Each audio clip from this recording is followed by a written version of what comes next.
Hola, ¿cómo están amigos de Auditando y Controlando? Bienvenidos a un nuevo episodio. Tenemos nuevamente la visita de Jorge, pero ahora vino acompañado de Pablo. Me estaba viendo tu nombre, Pablo.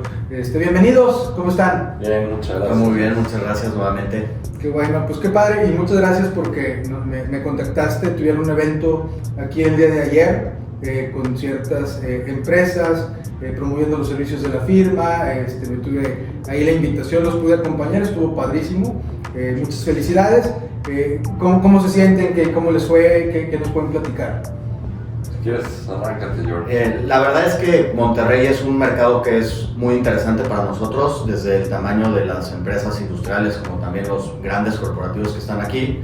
Y como lo hemos replicado también en México, queremos ahora sí que evangelizar un poco más el uso de los derivados y que las empresas entiendan los beneficios que tienen detrás, no todo el riesgo y miedo que se ha generado por grandes historias de terror que están infundadas y se manejan de la manera adecuada. Entonces nos dio mucho gusto ver la participación, empresas que también están interesadas y preocupadas.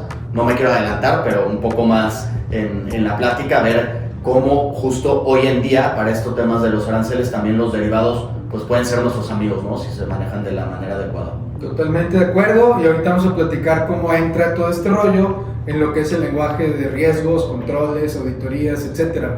Pero primero platíquenos un poquito, Pablo, acerca de ti y ya luego nos das un refresh de tu background, mi estimado George. Sí, claro que sí, pues yo he estado toda mi vida en derivados, soy actuario de la Universidad de Anáhuac. Ahí se ve todo muy por encimita, es una carrera muy teórica, pero desde que vi derivados fue mi pasión. Entonces, al principio trabajé en Santander 3 años implementando un sistema para la gestión de derivados de todo el banco.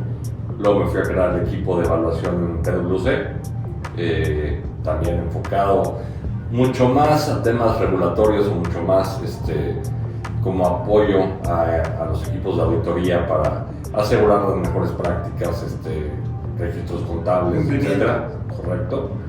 Y me independizo hace pues ya 11 años, buscando dar esa consultoría mucho más cercana, ¿no? Ahorita que platicaban de la reunión de ayer, creo que nos fue muy bien. Fueron grandes corporativos, muchos de ellos ya lo utilizan, afortunadamente, pero también es decir, ¿qué más se puede hacer, no? ¿Cómo acompañarlos? El que lo estés haciendo no significa que sea lo más óptimo, ¿no? Entonces, ayer fue también una oportunidad para decir, oye, hay otras alternativas, ¿no? Y puedes contar con un experto tercero que te dé un análisis distinto, ¿no? O alternativas para gestionar estos riesgos que cada vez hay más y son más volátiles en el mercado.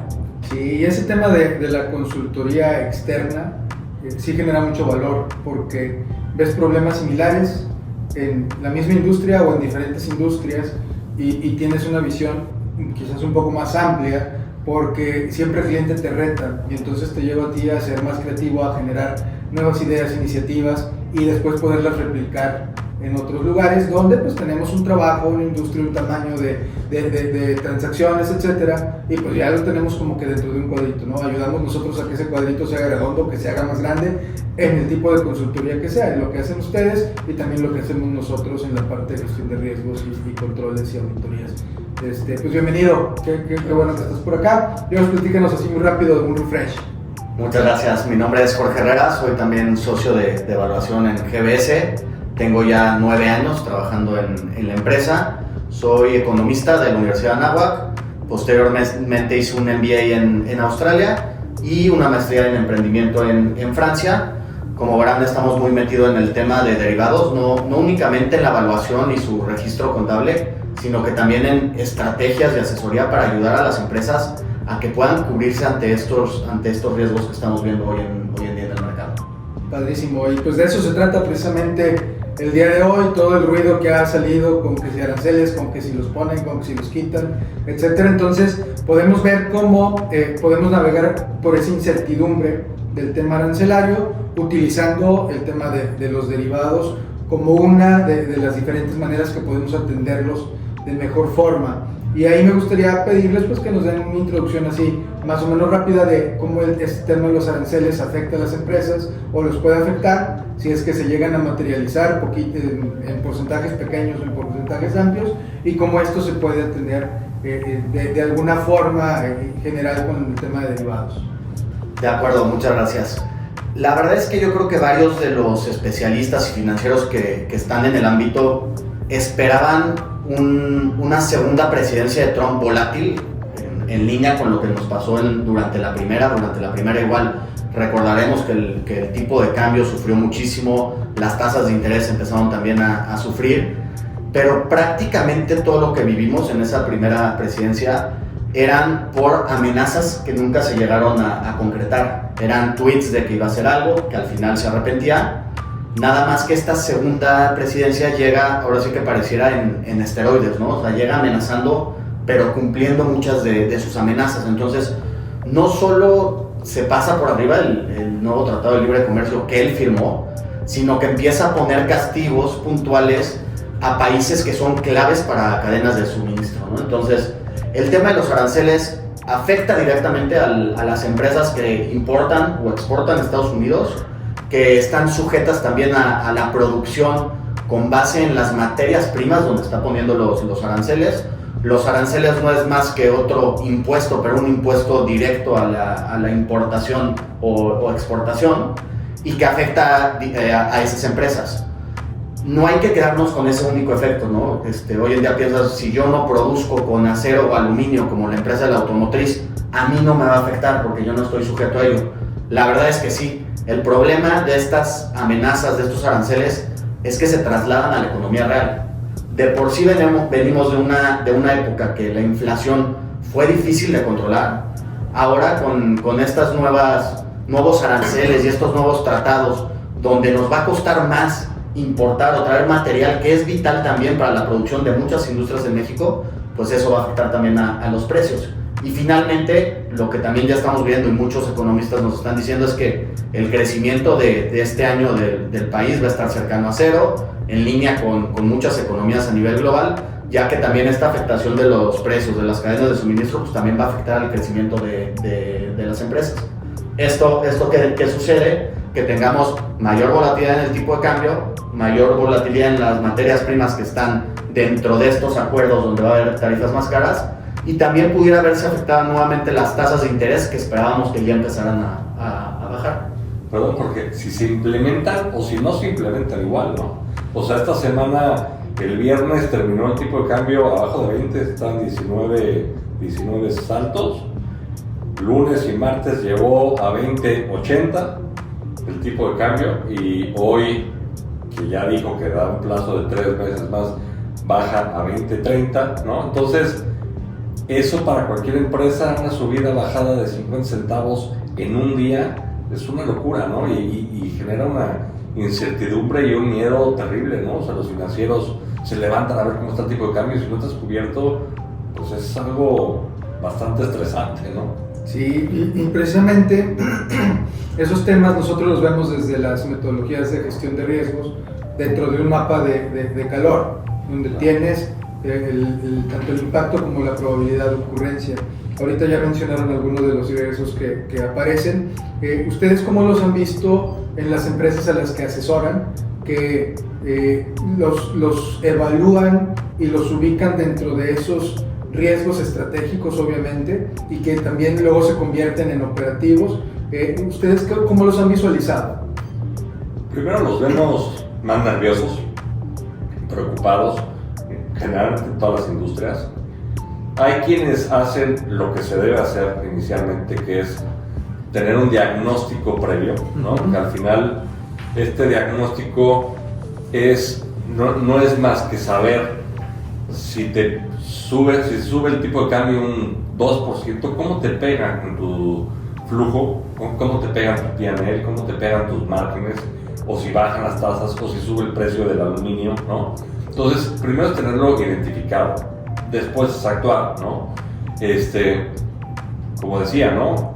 Gracias a Dios, con quienes nos reunimos el día de ayer, la mayoría utilizan estas estrategias de cobertura, son corporativos muy grandes, ¿no? En su mayoría, pero esto aplica a cualquier empresa y hay muchos que no están haciendo nada, ¿no? O sea, es el tener el miedo y esconderte en lugar de ver qué hacer, ¿no? Y la otra, muchas veces nos esperamos a que eso suceda, ¿no? Trump amenazó con el tema arancelario desde las campañas, ¿no? Y ya que sucede, ya que está la amenaza, ya que dice que es cuando empezamos a pensar en esa cobertura, cuando si lo haces con anticipación, cuando está todo en calma, porque no sé si va a ser Trump, o si va a ser la guerra de Rusia y Ucrania, o si va a ser el COVID que nadie lo vio venir, es cuando está todo tranquilo, es cuando hay que asegurarse, porque es cuando más barato está la cobertura, ¿no? En el caso de seguros, no nos aseguramos ya que tenemos el cáncer, ¿no? Porque pues al final ya nadie te va a asegurar, es asegurarte cuando está todo bien, y es por un tema de cultura financiera, ¿no? Ayer mencionaban un poquito este tema de cómo determinar los impactos. Déjame planteártelo de esta manera. Todo lo que platicaste ahorita va directo a la probabilidad de ocurrencia, que no sabemos, ¿sí? Puede ser que se dé, puede ser que no se dé, puede ser que sea hoy, puede ser que sea en 3 meses. Ahí es donde la incertidumbre juega en de si se va a dar o no se va a dar. Pero lo que sí podemos controlar es saber cómo me va a pegar a mí en mis estados financieros. Y eso también es algo que no necesariamente las empresas conocen, y ayer lo mencionabas, cómo de mis resultados puedo yo determinar el impacto que va a tener una subida o bajada de tasas, de tipo de cambio, de los precios de mis insumos, etc. Entonces, esa parte creo que sí es importante que como responsables del flujo de la solvencia, de la liquidez, los tengamos en escenarios ya predeterminados en los tiempos donde todo está tranquilo, precisamente para saber en qué momento metes freno y acelerador, ¿verdad? Totalmente de acuerdo. Pablo mencionaba, ¿no? Los grandes corporativos, que son los que tienden a hacer esto, a tener una planeación que por lo menos va 1 año, o pueden tener planeaciones a mayor tiempo, y están obligados dentro de sus mismas áreas a saber cuáles son los costos, qué me va a impactar, si tengo una deuda, cómo se puede mover por las tasas variables. Sin embargo, en México, la empresa, desde mediana a chica, yo creo que tenemos la cultura de siempre esperar lo mejor. Me encanta decir, ¿no? El ejemplo, cada 4 años, no importa qué tan mala sea nuestra selección, siempre andamos pensando, ¿no? Y si llegamos al 4.º partido y si ganamos, ¿cómo vamos a llegar o cómo vamos a lograr algo sin tener detrás un estudio, sin tener detrás el trabajo para llegar a lograrlo? Entonces lo que tenemos que hacer es no esperar a que las cosas buenas sucedan. Lo comentaban, ¿no? También hoy sale Trump. La verdad es que ha habido una buena plática, buena relación con el gobierno actual, que ha echado para atrás muchas de sus decisiones, pero no podemos esperar que siempre lo haga, ¿no? Entonces hay que tener el plan detrás de medir cómo es como que nos puede impactar todas estas variables para al final poder tener estas estrategias de cobertura que no deben ser de una vez. El problema es que deberíamos estar acostumbrados a tener una estrategia de cobertura durante toda la vida del negocio, porque yo al final, si tengo una empresa que vende lavadoras, me dedico a vender lavadoras. No quiero estar afectado por el precio del metal, por el precio del gas natural para producir, por el tipo de cambio.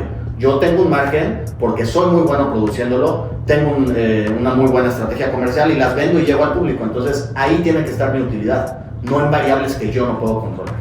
Y también hay muchos mitos, ¿no? En el tema de los derivados o desconocimiento. Ayer preguntábamos, oye, ¿cuál es la razón de que no contratas derivados?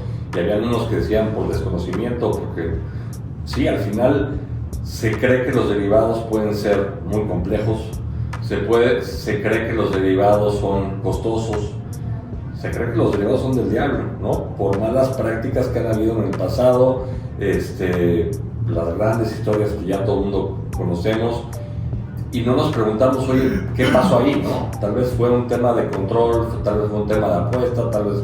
Entonces, no, los derivados pueden llegar a ser sencillos, ¿no? Entre comillas, siempre acompañado, pero sencillos, y no tienen que ser costosos, ¿no?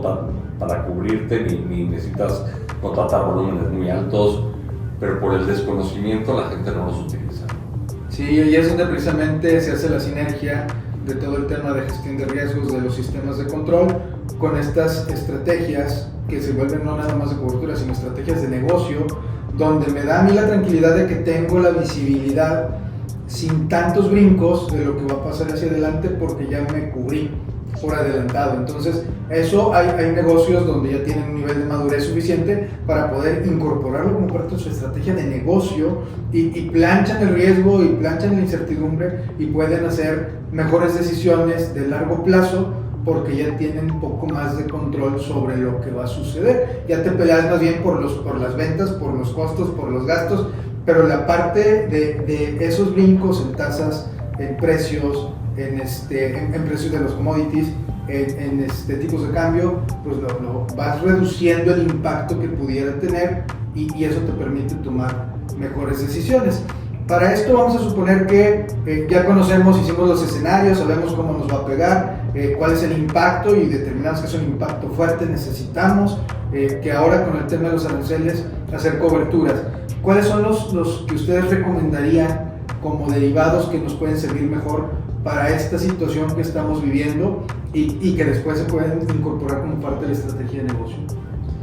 Mira, para temas arancelarios como tal, no hay un derivado, no hay una cobertura, ¿no? Lo que puedes cubrir son los daños colaterales, ¿no? Que como bien decía Jorge, nos pegan el tipo de cambio, nos pegan las tasas, nos pegan, por supuesto, en el precio de materia prima, ¿no? Se genera mucha volatilidad y mucho miedo. Los instrumentos más comunes, y siempre recomendamos los más sencillos como temas de cobertura o por lo general, ¿no? Son los forwards, que para el caso de commodities son los futuros, porque son los que están en mercados organizados, ¿no? Aquí en México hay futuros de maíz. Si quieres futuros de aluminio, futuros de soya, te puedes ir con un broker y el broker tiene acceso a los mercados en donde se operan. Y el otro caso, las opciones, ¿no? En el caso de las opciones, tú tienes el derecho pero no tienes la obligación, entonces funciona un poco diferente, pagas una prima por anticipado como un seguro, ¿no? Si chocas y el mercado juega en tu contra, ejerces tu seguro, ¿no? Y si no chocas, pues no pasa nada y perdiste la prima. Esos son los más comunes, el caso de los swaps para tasas de interés, ¿no?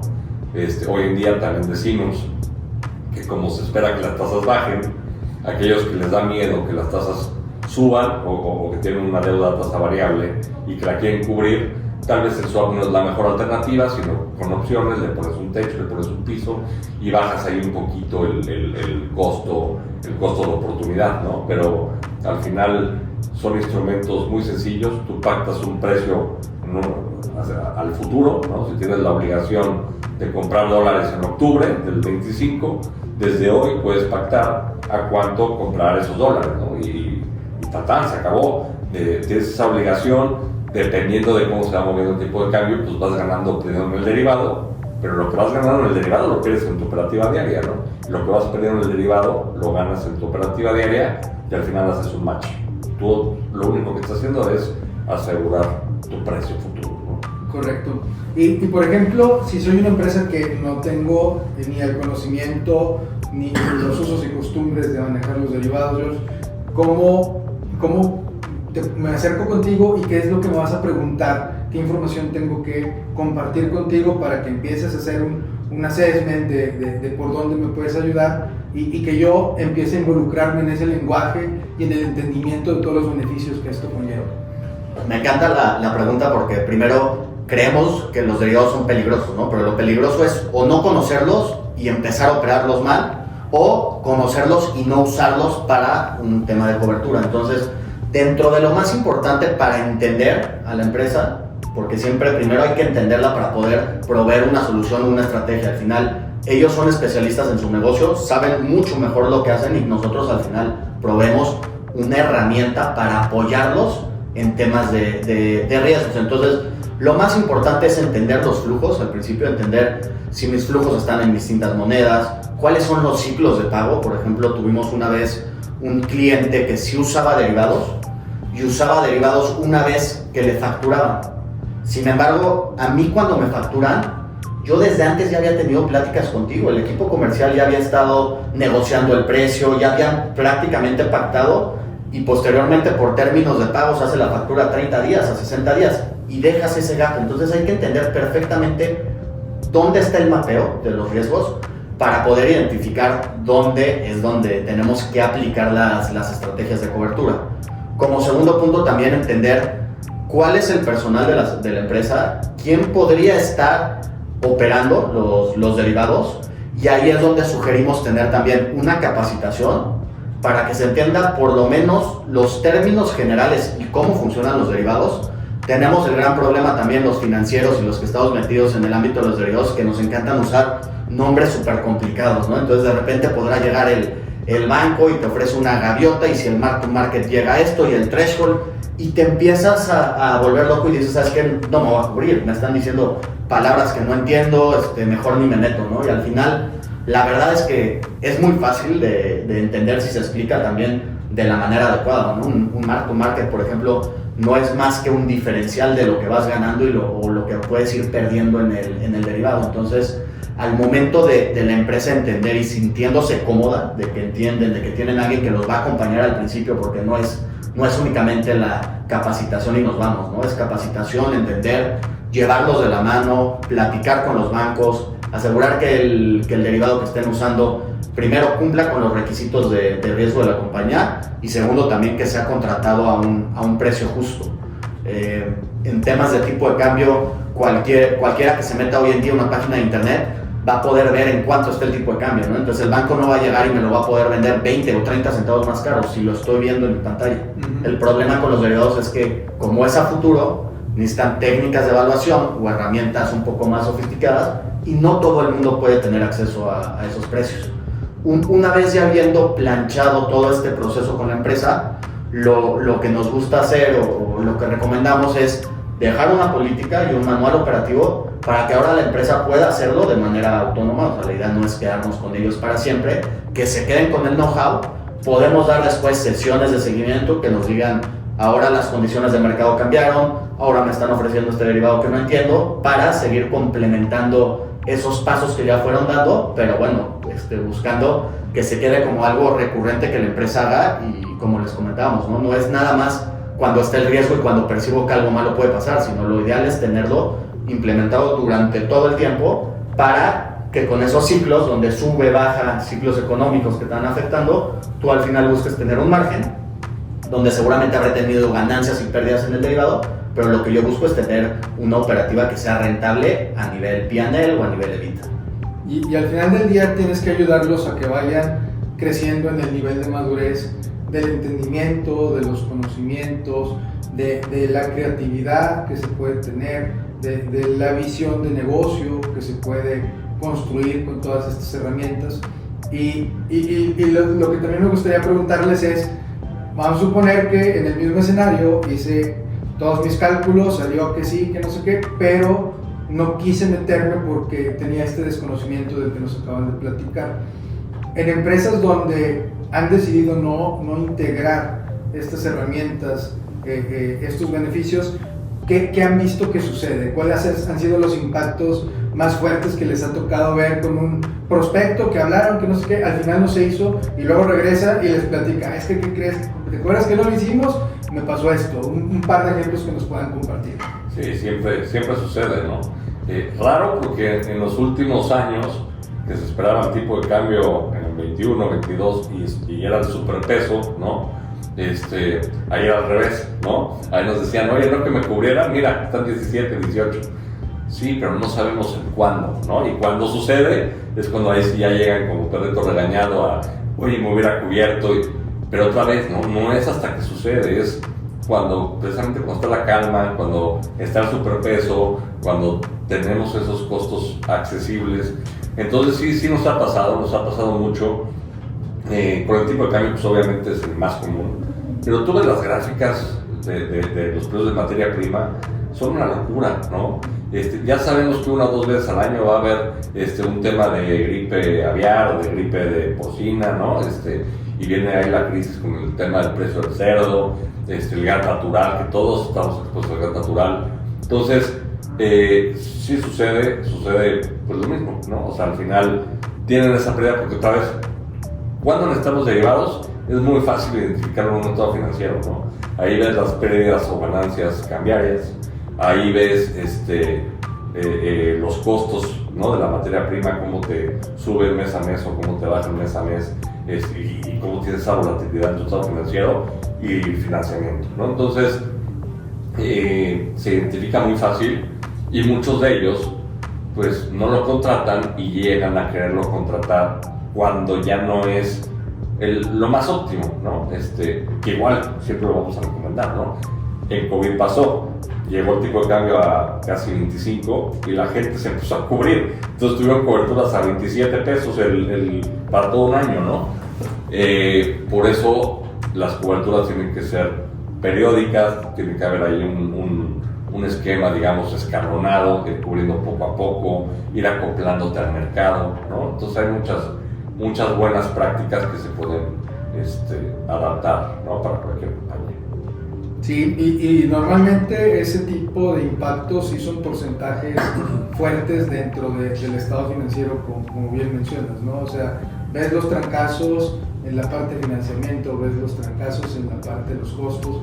O sea, sí es algo que es evidente para empresas públicas, obviamente, pues es muy fácil de identificar, pero para las empresas que no tienen esa publicación de su información, pues sí, los dueños, por muy poco que sepan, ven los brincos y van y preguntan con el financiero y les va a responder eso, ¿no? O sea, que no tuvimos una previsión sobre este punto y este punto y este punto.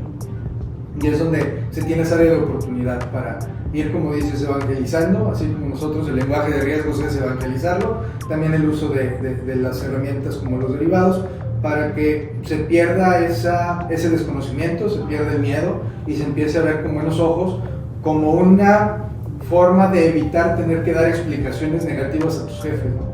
Bueno, no solo las explicaciones, nosotros hacemos mucho evaluación de empresas en GBS, tanto con fines de consultoría como con fines también de revisión, ¿no? Todo el análisis de deterioro, etcétera, etcétera.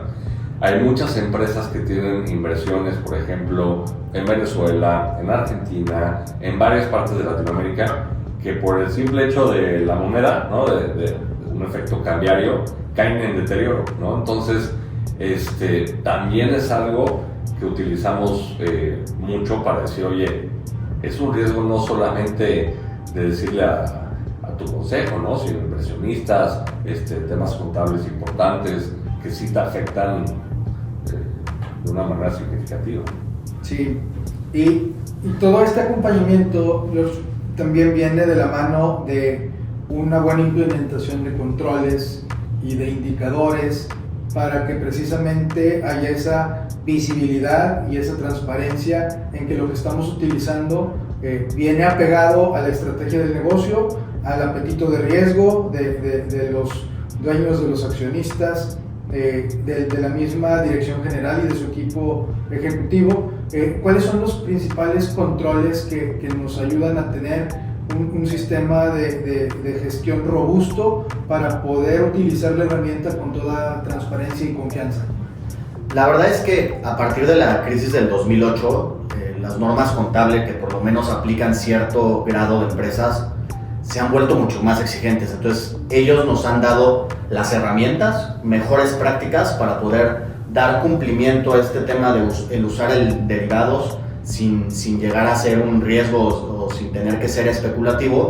Y lo que hemos hecho también es adaptar todas esas buenas prácticas que hay, ya que grandes corporativos ya lo tienen. Por ejemplo, Banxico emite 31 puntos donde recomienda a empresas o instituciones financieras cómo manejarse operativamente para controlar el uso y el riesgo de los derivados. Y lo que hemos hecho es tropicalizar todo esto y adaptarlo a las pymes. ¿Por qué? Porque las pymes también están sujetas a este riesgo, sin embargo no están sujetos a esta auditoría o este chequeo constante. Sí, porque no tienen inversionistas exteriores o son inversionistas de la familia, no tienen por qué dar un reporte, lo que comentabas, ¿no? Pues hacen el reporte pero más por tema de P&L y por saber cuánto gané y cuánto perdí, en lugar de por tener que presentarlo ante un consejo.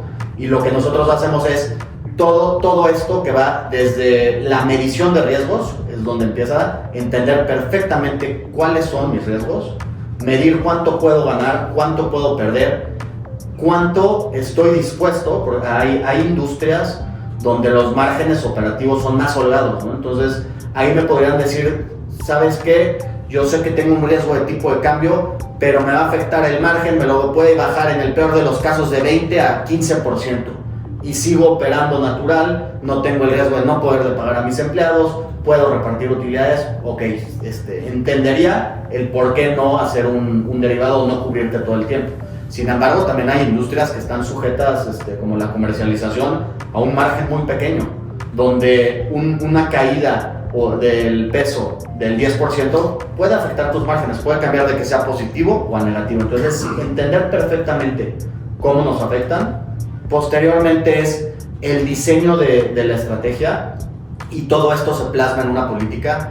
¿Cuáles son los derivados que podemos usar? Como comentaba Pablo, ¿no? Los más sencillos usualmente tienen la respuesta, entonces ni siquiera necesitamos pensar en buscar al banco más cañón, o que la gente que me maneje mis derivados tiene que ser desde Londres y tienen que entender que vamos a estar operando, sino que es algo relativamente sencillo y que con las reglas claras lo podemos empezar a operar. Dentro de estos manuales o políticas también ponemos límites de riesgo, hasta cuánto me puedo cubrir. Si yo sé que al año tengo que hacer pagos mensuales de $1 millón y tengo 12 millones de dólares, no voy a salir y cubrir 20 millones de dólares, ¿no? Entonces tiene que estar muy claro. A veces ni siquiera los 12 millones, porque una cosa es tener transacciones pronosticadas, que tú dices, ¿sabes qué? Por la producción que tuve el año pasado sé que voy a tener un costo de 12 millones, pero ¿qué pasa si se te cae la venta? ¿Qué pasa si después al final nada más tenías 6 millones, terminaste pagando la mitad y además el tipo de cambio en el derivado te jugó en contra? Pierdes por negocio y pierdes por el derivado. Entonces hay que entender a la perfección estos ciclos y plasmarlos todo dentro de unas reglas que queden claras. Posteriormente está la medición o revisitar esa estrategia para asegurar que los riesgos que yo vislumbraba fueran cubiertos adecuadamente. Y finalmente llegamos a la parte contable, que suele ser la más compleja o la que tiene más reglas, pero también es la que se utiliza más en grandes corporativos y que pueden llegar allá a tener cubierta, ¿no? Entonces, dentro de las empresas, pymes, también les ofrecemos la contabilidad un poco tropicalizada de cuáles son las mejores prácticas, cómo podemos ir haciéndolas, y también las vamos preparando. Me gusta también, creo que alguna vez, o han hablado varias veces en este programa del gobierno corporativo, vamos también todo esto subiéndolos a un gobierno corporativo, porque también dentro de nuestros objetivos con nuestros clientes es que un día sean una empresa pública, que sean una empresa que, si no es a través de acciones, que por lo menos deuda, que se lo puedan colocar al público inversionista, ¿no? Entonces, para eso ya vamos capacitándolos o metiéndolos en la cabeza de cómo funcionan las normas contables, para que si una vez deciden ya poderse subir a bolsa o emitir esa deuda pública, ya hayan caminado todo eso y no sea un golpe más, un costo adicional, oye, ahora lo tengo que hacer, ¿cómo lo hacemos? Ni siquiera tengo la gente adentro operativamente que lo haga. Entonces es todo ese proceso, y si te fijas podemos abarcar empresas de todos los tamaños, porque todas están en algún proceso, desde no estar contratando y debería de estar contratando, hasta las más grandes que lo hacen por temas contables.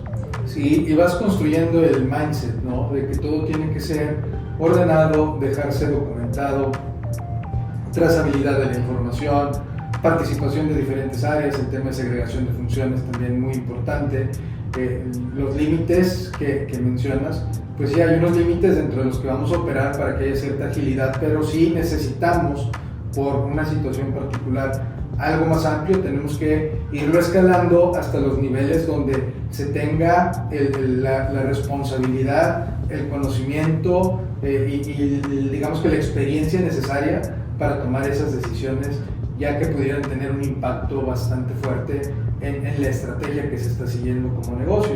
Entonces, tiene que venir todo esto de la mano de un muy buen sistema de control para que se pueda operar sanamente y con toda la tranquilidad de que no nos vamos a ir más allá de lo que normalmente se esperaría una vez que se planteó al consejo, a los dueños, al director, y que van a tener la confianza de que ahí nos vamos a quedar, ¿no? Con buenos indicadores que se estén presentando recurrentemente, el monitoreo que haces para pues, darle un refresh, porque lo que pasó hace 3 meses no es lo mismo que va a pasar hoy y lo que viene dentro de 6, entonces hay que estarle dando una visitada, una refrescada periódicamente para ver que seguimos dentro de la mejor estrategia que podemos aplicar y que sí nos va a generar ese beneficio que estábamos esperando al inicio.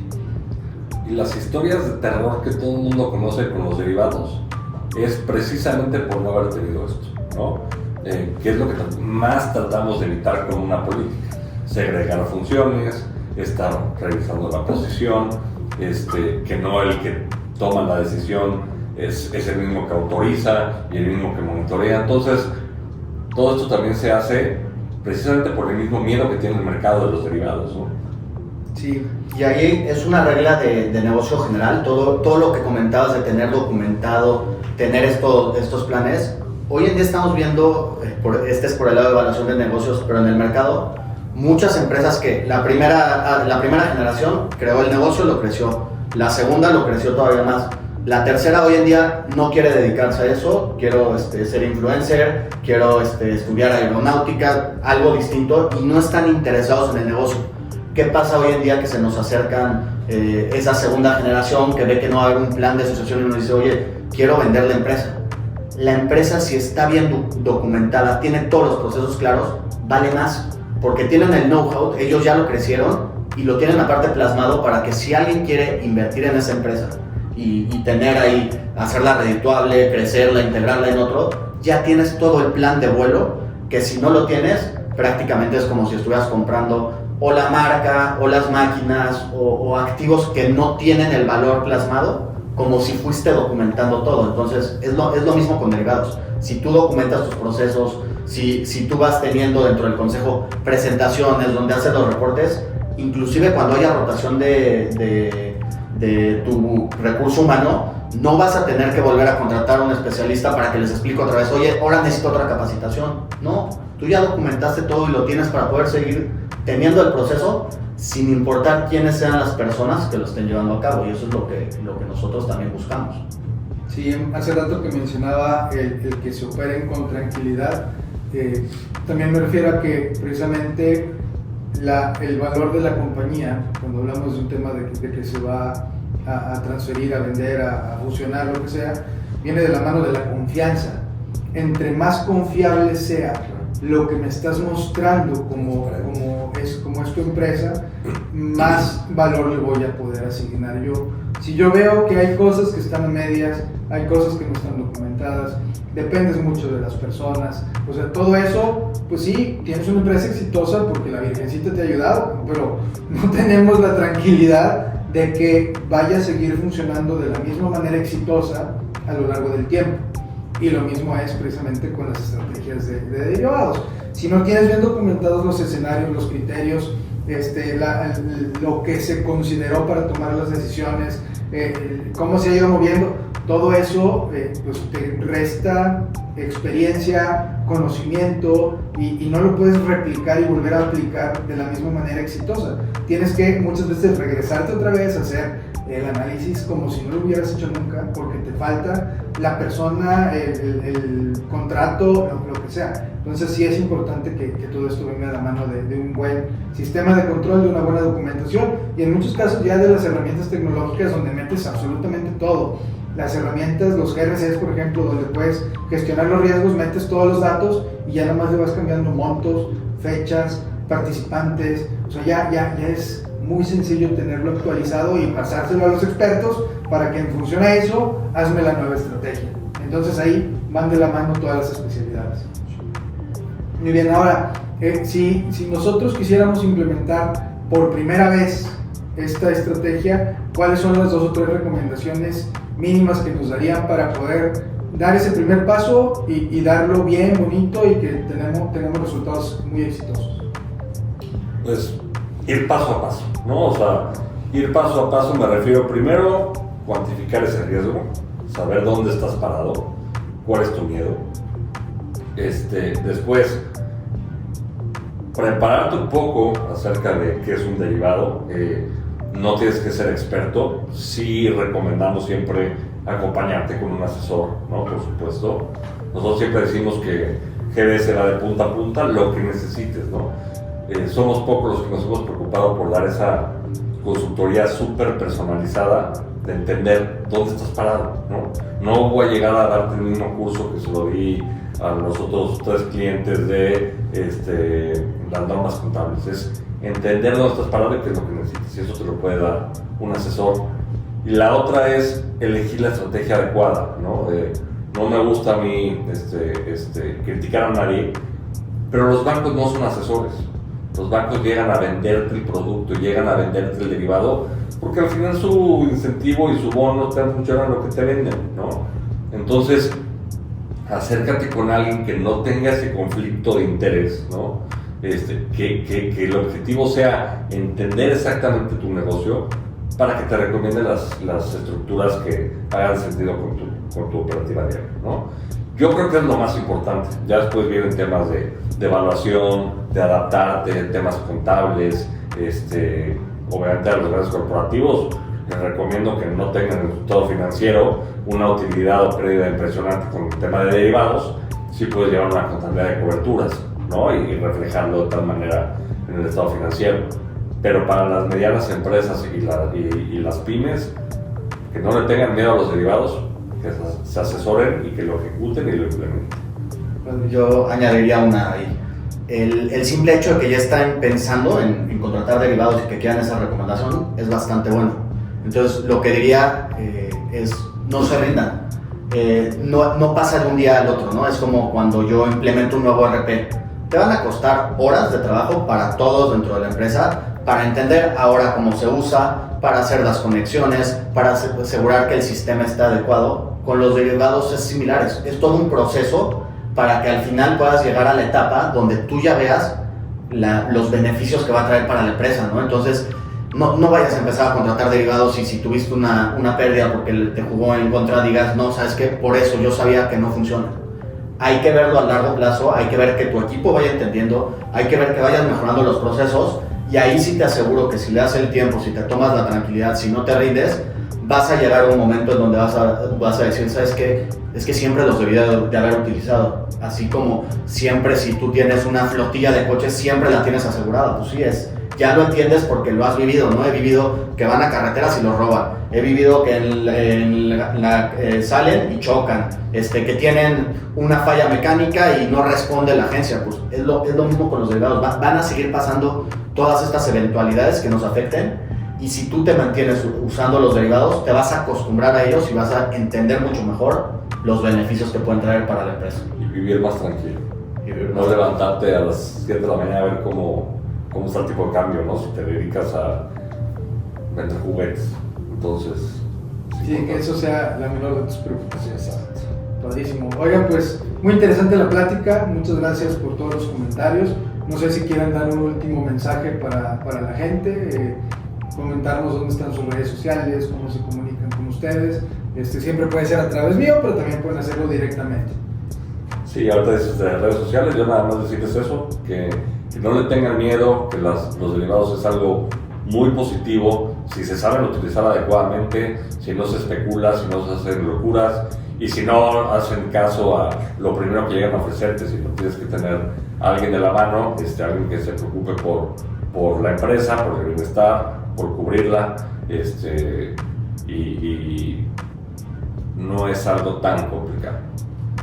Del lado de nuestras redes nos pueden buscar como Girón Valuation Services. Estamos en Facebook, Twitter, la página de internet es gbservices.mx. También tenemos nuestras redes personales, Pablo de LinkedIn, Pablo Girón Pérez, Jorge Herrera Fernández. Igual si nos buscan ahí publicamos varias cosas de derivados. Yo ahorita estoy haciendo una serie donde en videos de 1 minuto explico desde qué es un derivado hasta cómo usarlos. Entonces también igual ahí en mi canal de YouTube me pueden buscar y puedes entender. Y la recomendación que les daría es no tenerle miedo a los derivados. Hay que quitarnos esta perspectiva, estas historias de terror que aparte son mucho más sonadas que los buenos casos. Hay maneras hoy en día gratuitas de investigar qué es un derivado y entenderlo sin tener que complicarme. Entonces empiecen con eso. Si saben que tienen riesgos dentro de la empresa, pueden acercarse ya sea dentro de nuestras redes sociales o dentro de varias herramientas que hay en internet para entender por qué pueden ser buenos de cobertura y no nos crean nada más a nosotros, ¿no? Entiéndanlo y ya posteriormente, claro que los podremos ayudar para una asesoría más profunda. Por supuesto, y si no tienen ni siquiera la menor idea de cómo llevarle la iniciativa a sus jefes, también comuníquense con nosotros, los ayudamos a tener 2 o 3 buenas historias, argumentos, para que se abra esa oportunidad y que puedan empezar a explorarlo de la mano de gente que le sabe, que ya tiene esa experiencia, platicando los beneficios, platicando los retos que conlleva también, pero explicándolo en un lenguaje muy sencillo, muy fácil de entender para cualquier persona que incluso no haya conocido el tema de los derivados. Señores, muchísimas gracias, como siempre, cuando regresa a Monterrey, bienvenidos al podcast, podemos hacer ahí un chorro de temas de esto, y pues muchas gracias por la invitación, ojalá que se cumpla la expectativa que tuvieron de su visita aquí a Monterrey. Claro que sí, muchísimas gracias a ti y gracias también a tu público y encantados. Al contrario, nos encanta tu podcast y creo que lo que están haciendo, abarcando varios temas de riesgo, es algo que falta muchísimo en la cultura de las empresas y que puede ayudar a que mejoremos, porque sí existen las herramientas, sí existen los especialistas y existe la información que las empresas pueden usar. Correcto, bueno, pues muchas gracias, nos vemos en el próximo episodio. Gracias. Bueno, gracias. Hasta luego.